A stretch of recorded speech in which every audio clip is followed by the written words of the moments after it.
Noong nakarang linggo, binisita at ininspeksyon ng mga opisyal ng US at Philippine military ang mga development sa mga EDCA sites tulad ng Salalo Airport at Naval Base Camilo Ocia sa Cagayan at Basa Air Base sa Pampanga. Samantala sa ibang aspeto ng... Bago tayo dumako dyan, mga utol, gusto ko lamang linawin na although walang dinidiscuss ang Pilipinas tungkol sa mga detalye ng mga aksyon na gagawin ng ating gobyerno tungkol sa issue dito sa West Philippine Sea, tuloy-tuloy naman po yung pagpapalawig ng EDCA sites, pagdadagdag ng mga puwersa ng ating mga kaalyado, and niluluto po yung joint military patrol, joint patrol dyan sa WPS with allied countries, okay? Sa mga kaalyado natin. And syempre, lagi namang dinidiin ng ating Pangulo at ng gobyerno ng Pilipinas na hindi naman tayo papayag na basta na lang agawin. Ngayon, baka lang dumating tayo sa punto kasi na wala na tayong option kundi kunin natin ang ating teritoryo by force. Yun ang mahirap sabayan no? Kasi iba na kalalabasan nun. 'Di ba? Alam natin yung magiging kalalabasan pag kinuha natin by force. So hindi na magiging diplomatic ang galawan na to. Puntahan natin to, mga utol. Ito mula sa CBS News, no? Tungkol dun sa mga karunungan, kaalaman, teorya, kasaysayan, hiwaga at mga bagong tuklas. Alamin natin.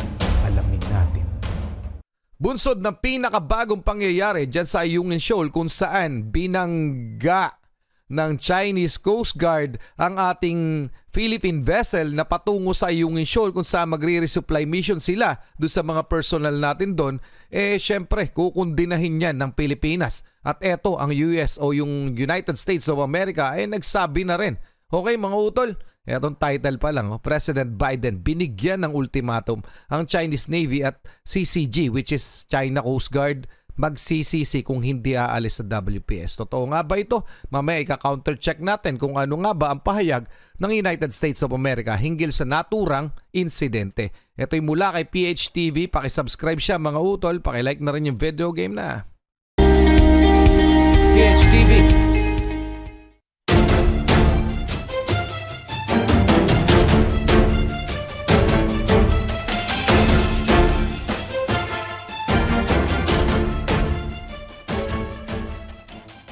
Sinabi ng isang source na binigyan umano ng ultimatum ni US President Joe Biden ang Chinese Navy at Coast Guard sa West Philippine Sea at sinabi na posibleng gagamit ng puwersa ang US military para mapaalis ang mga Chinese forces sa nasabing karagatan.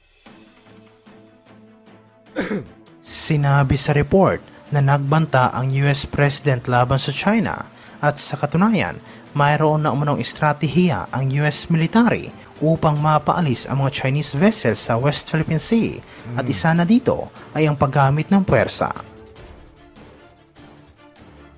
Ayon sa Pentagon na kinakailangan na umanong umalis ang mga barko ng China sa West Philippine Sea dahil ito umano ang sumisira sa marine environment at nagpapataas ng tensyon sa nasabing karagatan. Sinabi naman ng ilang eksperto na mayroon umanong kakayahan ang US government na paalisin ang mga Chinese vessels sa West Philippine Sea dahil alam nila na wala umanong lakas at kakayahan ang China na direktang makipaglaban sa Estados Unidos. Ito ay matapos iniulat na umaasa umano si Armed Forces of the Philippines Chief General Romeo Browner Jr. na mas maraming proyekto sa ilalim ng Enhanced Defense Cooperation Agreement ang magiging operational sa susunod na taon.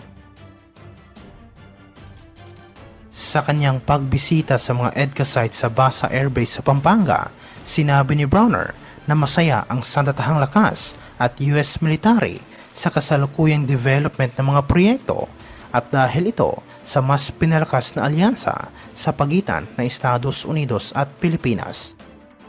Teka lang, bago tayo magpatuloy, gusto ko lamang i-share sa inyo yung statement ni Secretary Gibo Teodoro tungkol doon sa ginawa na unlawful na aksyon na ginawa ng China, mga utol. Ito po yan.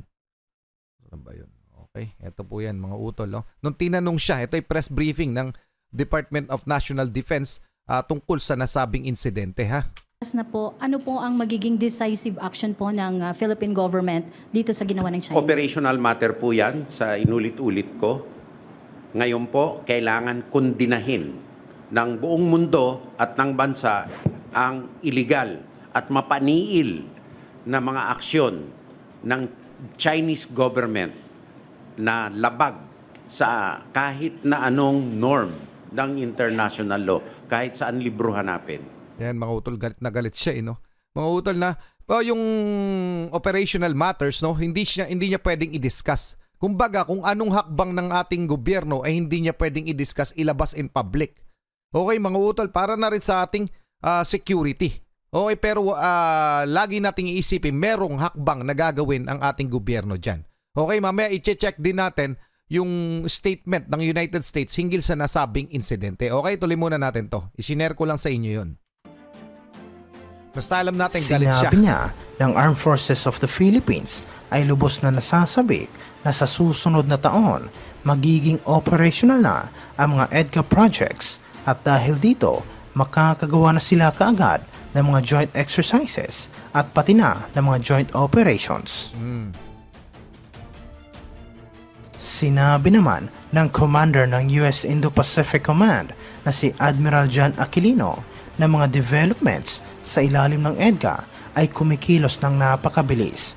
Ang mga projects na ito ay mas higit pang makakatulong sa pagpapalakas ng mga kakayahan ng Pilipinas at humahanga umano siya sa mabilis na aksyon ng AFP. Sinabi ni AFP Public Affairs Office Chief Lieutenant Colonel Enrico Ilito na ipinakita ng Philippine military ang mga proposed projects nito sa kanilang US counterpart para sa mga EDCA sites at ayon sa kanya, ang US military ay napaka-positibo sa mga proyekto. Noong nakarang linggo, binisita at ininspeksyon ng mga opisyal ng US at Philippine military ang mga developments sa mga EDCA sites tulad ng Salalo Airport at Naval Base Camilo Ocia sa Cagayan at Basa Air Base sa Pampanga. Samantala sa ibang aspeto ng... Bago tayo dumako dyan, mga utol, gusto ko lamang linawin na although walang dinidiscuss ang Pilipinas tungkol sa mga detalye ng mga aksyon na gagawin ng ating gobyerno tungkol sa issue dito sa West Philippine Sea, tuloy-tuloy naman po yung pagpapalawig ng EDCA sites, pagdadagdag ng mga puwersa ng ating mga kaalyado, and niluluto po yung joint military patrol, no? Joint patrol dyan sa WPS with allied countries, okay? Sa mga kaalyado natin.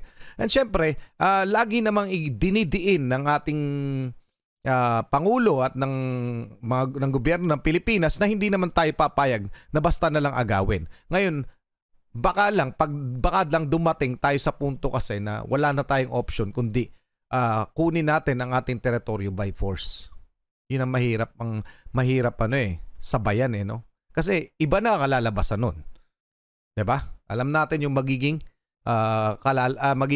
kalalabasan pag kinuha natin by force. So hindi na magiging diplomatic ang galawan na to. Puntahan natin to, mga utol. Ito mula sa CBS News, no? Tungkol dun sa US, kasi hindi ko makita yung statement ni President Joe Biden regarding do sa incident sa WPS, latest incident, pero meron talaga. Ito, US renews warning it will defend Philippines after incidents with Chinese vessel in South China Sea. So yan yung malinaw na malinaw. Okay? Na tutulungan tayo at na dumepensa ng United States of America. Yan po yung napakalinaw. O malamang, syempre, mandato yan ng Pangulo, which is si President Joe Biden. The United States renewed a warning Monday that it would defend the Philippines in case of armed attack under a 1951 treaty after Chinese ship blocked and collided with two Filipino vessels of a contested shoal in the South China Sea. Yan po yung malinaw na malinaw. Okay? Napakalinaw niyan. Okay, mga utol? So, hindi na natin babasahin ang buo. After the meeting, Defense Secretary Gilberto Chodoro blasted China in a news conference for resorting to brute force that he said endangered Filipino crew members and for twisting the fact to conceal its aggression. Oo nga, no? Binabaliktad kasi ng China ang pangyayari. Mga utol, kung napanood nyo yung nilabas ko, no? May statement doon si Mao Ning, yung spokesperson ng Foreign Ministry ng China, kung saan binabaliktad ng China ang pangyayari. Kung saan tayo pa yung sinasabi na tayo daw ang nag-violate ng international law. Pilipinas daw. China daw ang tama. Parang ganon, mga utol. So bumalik na tayo sa ating featured video. Paki-comment na lang ang inyong opinion hinggil dito. Tuloy na muna natin. Ibang aspeto na to. Samantala sa ibang aspeto naman, iniulat na sinabi umano ng tagapagsalita ng People's Liberation Army na dihado ang Estados Unidos sa Mutual Defense Treaty nito sa Pilipinas dahil sigurado umanong aasa lang ang Philippine government sa Washington kung magkakagulo sa South China Sea. Wala naman no? Ang masakit dito, sinisisi rin ng binabaliktad ng China yung statement nila na tayo'y mali. Tapos ang dahilan daw kung bakit nagkaagulo ang Pilipinas at ang Asia Pacific region ay dahil daw sa panunulsol at pakikialam ng United States of America. Just the same, sinisiraan nila ang Amerika. Okay, ang gusto nila, kumampi ang Pilipinas, kumampi ang ASEAN sa kanila, sa China. Kakampi ba tayo dyan sa mga yan?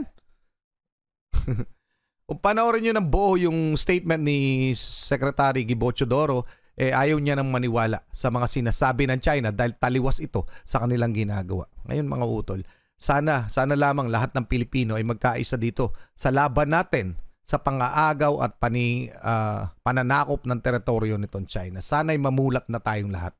Okay, kaya ako ulit-ulit nilalabas to kasi inaagawan po tayo. Nandyan na po yung threat, nandyan na sa ating mga katubigan. Kinukuha ang ating mga teritoryo at pinalalabas sa mundo na tayo pa yung mali. Ano pang gusto nating makita?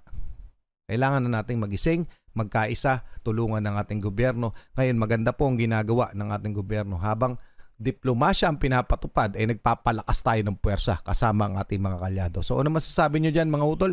Pa-comment na lang. One thing's for sure, ang United States of America ay nagbigay na ng statement na tutulungan ang Pilipinas na dumepensa para sa ating karapatan. Okay mga utol, pa-comment na lang ang inyong opinion. Hanggang doon lang muna. Maraming salamat sa iyo, PHTV. Maraming salamat sa inyo mga utol. Muli ako sa Target Achilles and we have the Real South Pride Production. Okay, nagpapasalamat sa walang sawa niyong pagsuporta. Kayo mag-iingat, keep safe, God bless. Saludo po ako sa inyo lahat. Maraming salamat po.